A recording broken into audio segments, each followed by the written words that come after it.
continuing chapter 1 in the standard 7 3 questions. Okay? अपन ने earlier lecture में half chapter complete कर दिया था, कॉम्प्रिहेंशन चेक 1 तक कंप्लीट, कॉम्प्रिहेंशन चेक से पहले वाला पार्ट कंप्लीट कर दिया था. आज अपन सेकंड पार्ट स्टार्ट करें, राइट? आज अपन सेकंड पार्ट स्टार्ट करें. पार्ट 1 अपन ने कंप्लीट कर दिया था, पेज नंबर 10 तक अपन ने कंप्लीट कर लिया था. 10 में जो नीचे 2 लिखा है वहां से स्टार्ट करें, right? Keep your books handy, हाथ में बुक्स रखना प्रॉपर्ली. एज आई रीड आप भी रीड करते जाना ना, एज आई एक्सप्लेन एकदम प्रॉपर्ली उसकी अंडरस्टैंडिंग डेवलप करना. Clear? Start. The king turn. Okay, मैं एक बार बता देती हूँ लास्ट अपन ने कहाँ कंप्लीट किया था. लास्ट अपन ने ये कंप्लीट किया था, जो कंक्लूजन पार्ट था, जो एंडिंग थी चैप्टर की, ऐसे थी कि जो किंग था वो हर्मिट के हट के यहाँ पे डिगिंग कर रहा था, और डिगिंग करते करते अचानक से पीछे से एक दौड़ता हुआ इंसान आया. तब क्या हुआ, हर्मिट ने बोला कि देखो पीछे से कोई दौड़ता हुआ आ रहा है. आगे क्या हुआ?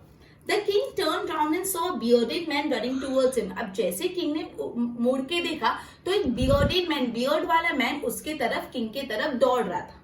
His hands were pressed against his stomach, from which blood was flowing. अब जो bearded man दौड़ते हुए आ रहा था, उसका पोस्चर कैसा था? उसने अपने हाथ अपने पेट पे दबा के रखा था, और वहां से उसके स्टमक से पूरा ब्लीडिंग हो रहा था, ब्लड बाहर निकल रहा था. पीछे से दौड़ते हुए एक bearded मैन आ रहा था, और उसका जो हाथ था अपने स्टमक पे प्रेस किया हुआ था, उसके स्टमक से बहुत ज्यादा ब्लड निकल रहा था, राइट?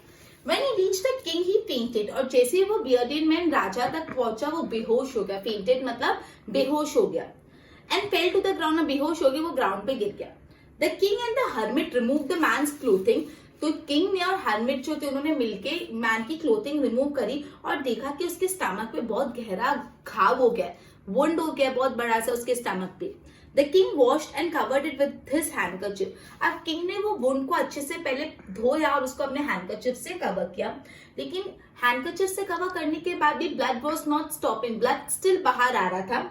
द किंग रीड्रेस, किंग बार बार उस वुंड को रीड्रेस कर रहा था, अल्टिल एंड अनलेस, जब तक ब्लड बाहर आना रुका नहीं, किंग उसके स्टमक पे जो वुंड था उसको रीड्रेस कर रहा था.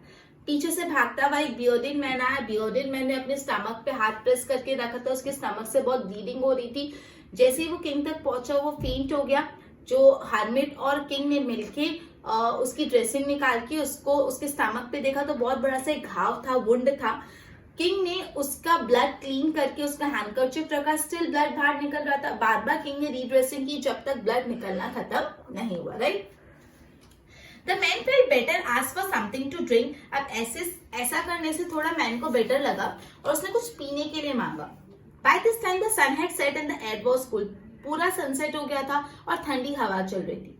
King with the hermit help carry the wounded man into the hut. King और हर्मिट ने दोनों ने उठा के वो वुंडेड मैन को किंग के हट में, हर्मिट के हट में रखा, and lead him on a bed, और उसको बेड पे सुला दिया. The man close his eyes and ले क्वाइट. अब जो मैन था उसने अपनी आंखें बंद की और वो क्वाइटली ले कर दिया. The king tried by his walk and work he had done, lay down on the floor and slept through the night. अब किंग ने भी पूरे दिन बहुत हार्ड वर्क किया था, पूरे दिन उसने डिगिंग की थी. डिगिंग करने के बाद वो वुंडेड मैन को उसने प्रॉपर ड्रेसिंग करके अंदर डिग के सुलाया था. तो पूरे दिन उसने काफी हार्ड वर्क किया था, बहुत थक गया था, इसलिए वो भी सो गए. ठीक है? When he woke, जब राजा उठे, किंग उठे, it was several minutes before he could remember where he was or who was the strange bearded man lying on the bed was. अब वो उठे ना नींद में से राजा, तो उनको प्रॉपर्ली याद नहीं रहा था कि वो कहाँ पे है और कौन है वो बियर्डेड मैन. उनको थोड़ा टाइम लगा इस सब चीज को, पिछले दिन के इवेंट्स को मेमोराइज करने में, right? Forgive me, said the bearded man in a weak voice when he saw the king was awake. अब जैसे राजा उठ गया, उन्होंने देखे तो जो bearded man था, bearded man ने एकदम कमजोरी वाली आवाज में, वीक आवाज में बोला, प्लीज मुझे माफ कर दो. मतलब bearded man ने राजा से माफी मांगी. क्यों bearded man ने क्यों राजा से माफी मांगी? आगे बताते हैं.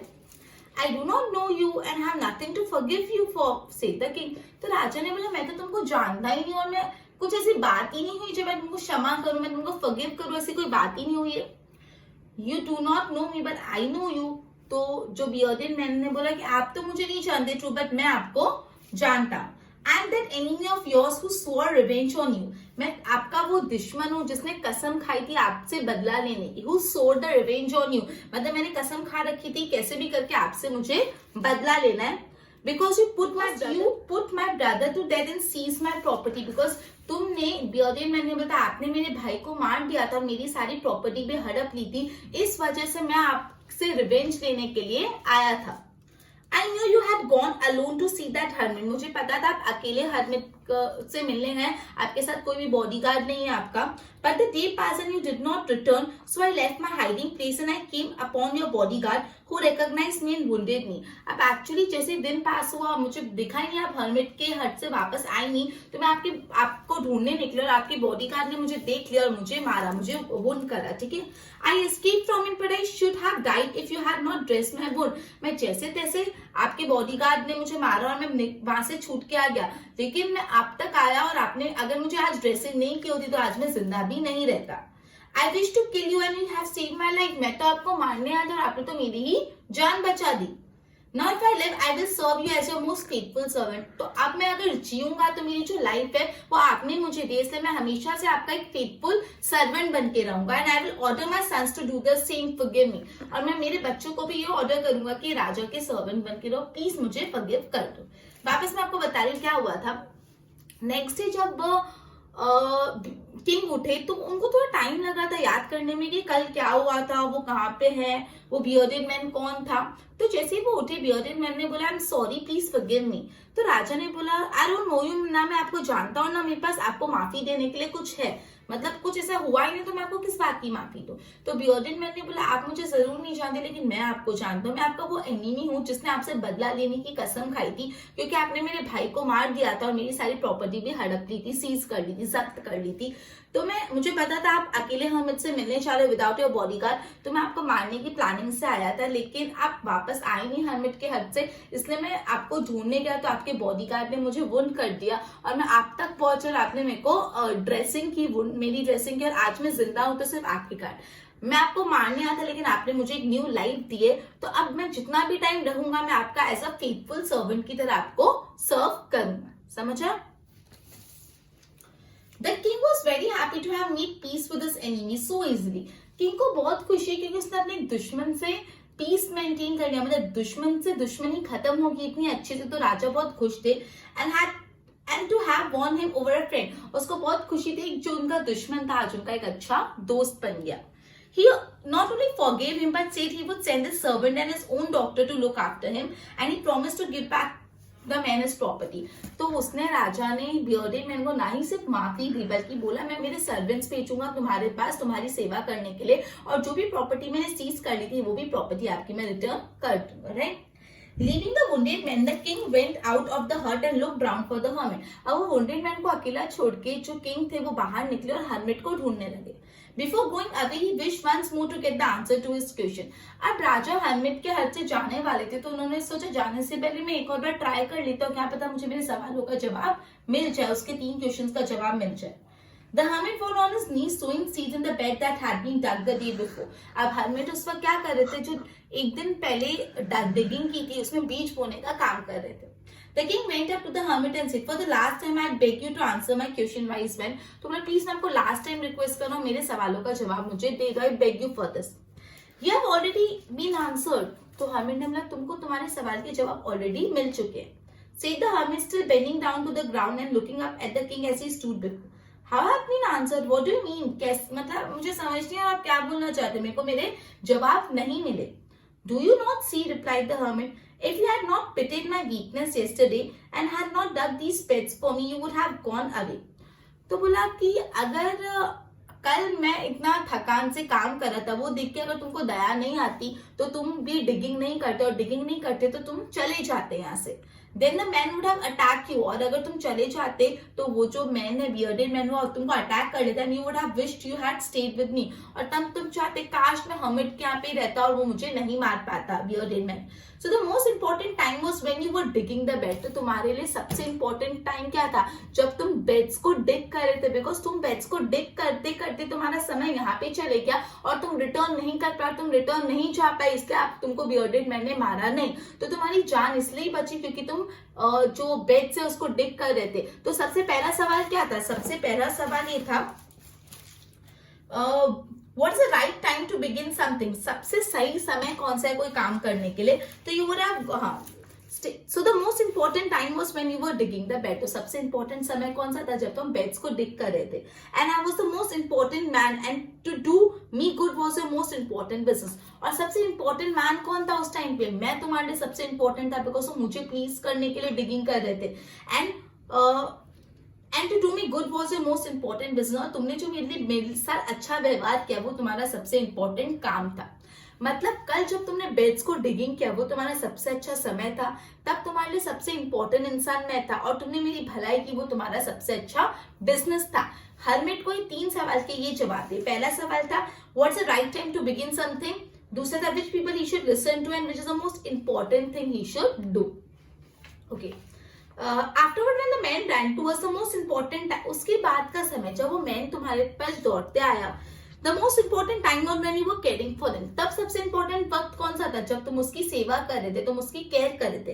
Because he would have not dressed it would he would have died. Because अगर तुमने उसको ड्रेसिंग नहीं करी तो आज वो मर जाता without having made peace with you. मतलब वो तुमसे सुलह भी नहीं कर पाता, तुमसे पीस भी नहीं बना पाता, तुमसे दोस्ती भी नहीं कर पाता, और अंदर अंदर ग्रजेस रख के मर जाता। लेकिन तुमने उसकी केयर की, तो तुम्हारे लिए सबसे इंपॉर्टेंट टाइम क्या था? जब तुमने उसकी केयर की। So I have the most important, so he was the most important man। और उस समय सबसे important इंसान तुम्हारी लाइफ में वो bearded man था।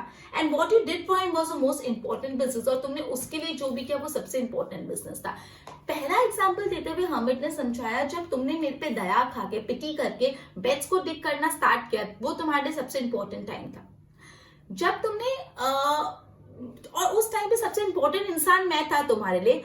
और जब तुमने डिगिंग की, तुमने मेरे साथ अच्छा किया, वो तुम्हारे लिए सबसे इंपॉर्टेंट बिजनेस था, तुम्हारा सबसे इंपॉर्टेंट काम।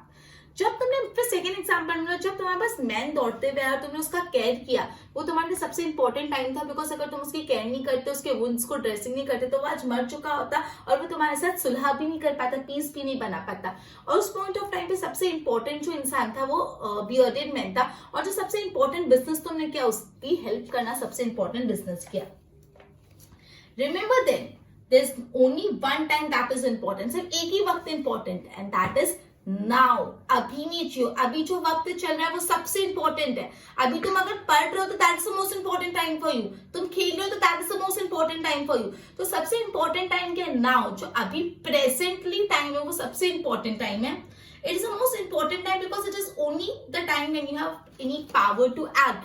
सिर्फ इस समय तुम्हारे पास पावर है कि तुम एक्ट कर सकते हो। अगर आज तुमको मुझे लग रहा है मुझे पढ़ा नहीं, तो मेरे पास पावर है, मैं एक्ट कर सकती हूँ। लेकिन जो मेरा पिछला टाइम चले गया, या जो मेरा आने वाला टाइम है, ना पास्ट पे अपना कंट्रोल है, ना फ्यूचर पे अपना कंट्रोल है। अपना कंट्रोल सिर्फ किस पे? प्रेजेंट पे, आज, नाउ पे अपना कंट्रोल है, ना पास्ट पे ना फ्यूचर पे। तो सिर्फ प्रेजेंट में you have a power to act. आप जो चाहो सिर्फ प्रेजेंट में कर सकते हो। तो सबसे इंपॉर्टेंट टाइम क्या है? Now, right. The most necessary person is a person you are at the particular moment। आप जिस भी इंसान के साथ हो, वो इंसान आपके लिए उस पॉइंट ऑफ टाइम के लिए सबसे इंपॉर्टेंट है। आप जिस भी इंसान के साथ हो, वो इंसान आपके लिए सबसे इंपॉर्टेंट होना चाहिए, बिकॉज आप उस टाइम पे उसके साथ टाइम स्पेंड कर रहे हो, right. For no one know what will happen in the future and whether we will meet anyone else। पता नहीं फ्यूचर में होने भी क्या वाला है, हम किसी और से मिलेंगे नहीं होंगे, फ्यूचर एकदम uncertain. And the most important business is to do the person good because we were sent in the world for that purpose alone। और सबसे इंपॉर्टेंट बिजनेस क्या है? जिस भी इंसान के साथ आप हो उसका अच्छा चाहना, उसके साथ अच्छी चीजें करना, वो सबसे इंपॉर्टेंट बिजनेस है। तो इस चीज को सम अप करते जो हरमिट के जवाब पे बहुत इंपॉर्टेंट है, बहुत ही ज्यादा इंपॉर्टेंट। हरमिट ने 2 तरीके से इसको समझाया। पहला, हरमिट ने बताया कि जब तुम मेरे पास आए और तुमको मेरे को डिगिंग करते हुए देख के पिटी हुआ और तुमने डिगिंग करना स्टार्ट किया, वो तुम्हारे लिए सबसे इंपॉर्टेंट वक्त था। बिकॉज अगर तुम डिगिंग नहीं करते, तुम वापस चले जाते, तो वो मैन तुमको मार देता, राइट। सेकंड बोला, तुम्हारे लिए सबसे इंपॉर्टेंट इंसान तब मैं था, और सबसे इंपॉर्टेंट जो तुमने बिजनेस किया वो था मेरे साथ अच्छा करना। फिर बोला, जब वो बियर्डेड मैन दौड़ते हुए तुम्हारे पास आया और तुमने उसकी ड्रेसिंग की, तो वो तुम्हारे लिए सबसे इंपॉर्टेंट टाइम था। क्योंकि अगर तुम उसकी ड्रेसिंग नहीं करते तो वो मर जाता और तुम उसके साथ पीस भी नहीं कर पाते। और उस पॉइंट ऑफ टाइम पे सबसे इंपॉर्टेंट पर्सन तुम्हारी लाइफ में वो बियर्डेड मैन था। और जो सबसे इंपॉर्टेंट बिजनेस तुमने किया, वो सबसे इंपॉर्टेंट बिजनेस था उसके साथ अच्छा करना। तो इन शॉर्ट सबसे इंपॉर्टेंट टाइम होता है नाउ। आज का समय सबसे इंपॉर्टेंट है, बिकॉज आज ही तुम्हारे पास पावर टू एक्ट है। कोई भी काम करना है तो आज कर सकते हो, ना पास्ट में ना फ्यूचर में। तो सबसे इंपॉर्टेंट टाइम क्या है? नाउ। सबसे इंपॉर्टेंट पर्सन क्या, the person you are with. अभी तुम जिस भी इंसान के साथ हो वो तुम्हारे लिए सबसे इंपॉर्टेंट पर्सन होना चाहिए, ठीक है, बिकॉज तुमको नहीं पता नेक्स्ट टाइम तुम कब किससे क्या मिलने वाले हो। तो सबसे इंपॉर्टेंट टाइम है नाउ, सबसे इंपॉर्टेंट पर्सन है जिसके साथ आप अभी हो, एंड सबसे इंपॉर्टेंट बिजनेस है आप जिसके साथ हो उसका भला करो, उसके साथ अच्छा करो। जिस सबसे इंपॉर्टेंट टाइम के नाउ, सबसे इंपॉर्टेंट पर्सन क्या जिसके साथ आप हो, एंड सबसे इंपॉर्टेंट बिजनेस क्या जिसके साथ हो उसका भला करो। ये 3 सवाल का जवाब हर्मिट ने इतनी वाइज और इतनी इंटेलिजेंटली दिया, ठीक है। लियो टॉल्स्टॉय ऑथर का नाम है। अब एक बार रिवाइज, चैप्टर कंप्लीट हो गया, एक बार रिवाइज करा जो मैंने जो अभी किया। स्टोरी ऐसे प्रोग्रेस हुई थी कि जब किंग डिगिंग कर रहा था तो पीछे से बियर्डेड मैन आया। वो बियर्डेड मैन अपने स्टमक को पुश करते हुए दौड़ते हुए आया था, उसके स्टमक से ब्लड निकल रहा था। राजा ने ड्रेसिंग करके उसका ब्लड स्टॉप किया और राजा और हर्मिट ने मिलके उनको अंदर बेड पे सुला दिया। रात हो गई, सब लोग सो गए। नेक्स्ट डे जब राजा उठे तो राजा को याद नहीं आ रहा था कल क्या हुआ था। इतने में जो बियर्डेड मैन था उसने राजा से माफी मांगी, तो राजा ने बोला मैं तो तुमको जानता ही नहीं, आप किस बात की माफी मांग रहे हो। तो बियर्डेड मैन ने बोला आप मुझे नहीं जानते लेकिन आई डू नो यू, आप मेरे एनिमी हो। I am your enemy which is sworn to revenge you, मतलब जिसने कसम खाई थी आपसे बदला लेने की, क्योंकि you have killed my brother and seized my property, आपने मेरे भाई को मार दिया, मेरी प्रॉपर्टी सीज कर ली।